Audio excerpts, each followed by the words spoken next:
Christmas, a time of joy, family, and celebration. But for some families, the holiday season became their darkest nightmare. This is the story of 5 crimes that shattered the peace of Christmas Eve and Christmas Day. Tragedies that remind us that evil doesn't take a holiday.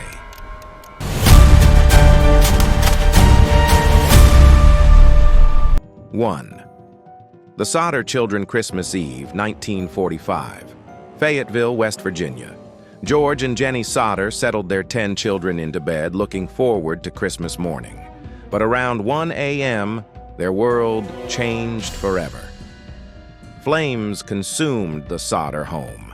George and Jenny escaped with 4 of their children, but 5 others, Maurice, 14, Martha, 12, Louis, 9, Jenny, 8, and Betty, 5, were trapped inside, or so it seemed. When the ashes cooled, investigators found something impossible. No remains, no bones, no trace of 5 children.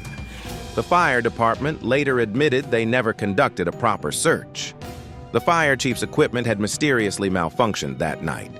George Sodder, an Italian immigrant, had enemies. He'd spoken out against Mussolini. Weeks before the fire, a stranger warned him, "Your house will go up in smoke, and your children will be destroyed." The Sodders spent the rest of their lives searching, erecting a billboard with their children's faces, offering a reward. They died, never knowing the truth. To this day, the disappearance of the 5 Sodder children remains one of America's most baffling mysteries. Were they taken? Did they perish in flames so intense no trace remained? The answers vanished that Christmas Eve, along with 5 innocent children. Act 2. The Lawson Family Massacre. Christmas Day, 1929. Germantown, North Carolina. Charlie Lawson took his wife and 7 children to town to buy new clothes and have a family portrait made, a rare luxury for a tobacco farmer. Days later, that photo would be all that remained of the Lawson family. On Christmas afternoon, while his eldest son Arthur was away visiting his wife's family, Charlie Lawson systematically murdered his wife Fanny and 6 of their children.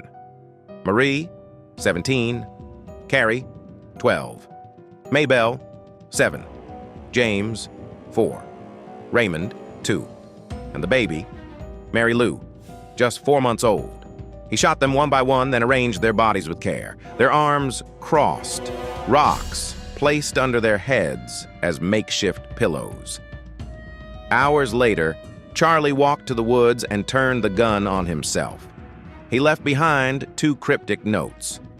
Trouble can cause, and nobody to blame, but why did Charlie Lawson destroy his family on Christmas Day? Some speculated about a head injury he'd suffered months before. Others whispered darker theories. The truth died with him in those woods, leaving a community traumatized, and a mystery that haunts North Carolina to this day. Act 3. The Downtown Posse, Christmas Eve, 1992, Dayton, Ohio.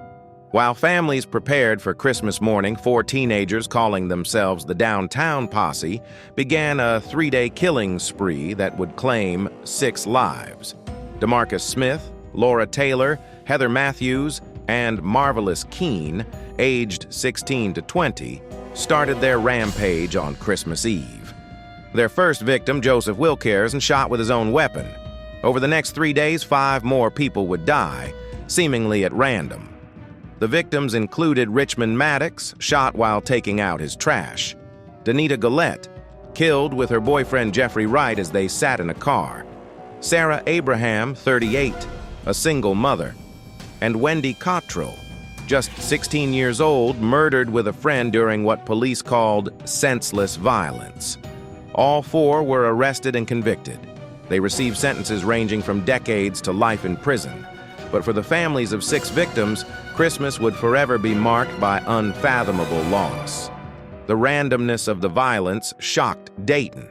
Innocent people going about their lives cut down during what should have been a season of peace.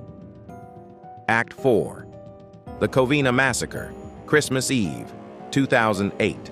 Covina, California. At a festive holiday party, children played and families gathered. Then, at 11:30 p.m., there was a knock at the door. Bruce Pardo, 45, dressed as Santa Claus, arrived at his ex-wife's parents' home carrying what appeared to be a wrapped gift. Inside was a homemade flamethrower. When 8-year-old Katrina Yusuf-Polsky opened the door, Pardo shot her in the face. He opened fire on the party, killing 9 people and injuring 3 others. Then he used his flamethrower, igniting the house in a fireball so intense that firefighters couldn't enter for hours. Among the dead, his ex-wife Sylvia, her parents, her brothers, and other family members. Pardo fled to his brother's home in the San Fernando Valley. He'd prepared for his escape. $17,000 in cash, a plane ticket to Canada. But the flamethrower had malfunctioned, causing severe burns to his arms. Hours later, Bruce Pardo took his own life. His bitter divorce had consumed him, turning a man into a monster who weaponized Christmas itself. The image of Santa Claus, a symbol of joy. Act 5. JonBenét Ramsey, December 26, 1996. Boulder, Colorado. Patsy Ramsey descended the stairs of her elegant home and found a ransom note demanding $118,000 for the safe return of her 6-year-old daughter, JonBenét. But JonBenét wasn't kidnapped. She was in the basement. Hours later, John Ramsey found his daughter's body in a small basement room. She'd been bound with cord, her mouth covered with duct tape, struck on the head, and strangled with a garrote. The crime scene was immediately compromised. The house had been filled with friends and police. Evidence was lost forever. The ransom note, 2.5 pages long, was written on paper from inside the home. Suspicion fell on the parents, then on JonBenét's 9-year-old brother Burke, then on countless others. DNA evidence later cleared the family, but decades later, no one has ever been charged. JonBenét's murder became America's most famous unsolved case, a mystery that began on Christmas and has never ended. The little girl in the pageant crown, full of life and promise, became frozen in time. Her case spawned thousands of theories, documentaries, and armchair investigators. But the truth remains elusive, buried somewhere in that Boulder mansion on that Christmas morning. 5 tragedies, dozens of lives lost, countless families shattered. These crimes remind us that darkness can intrude even on our most sacred traditions.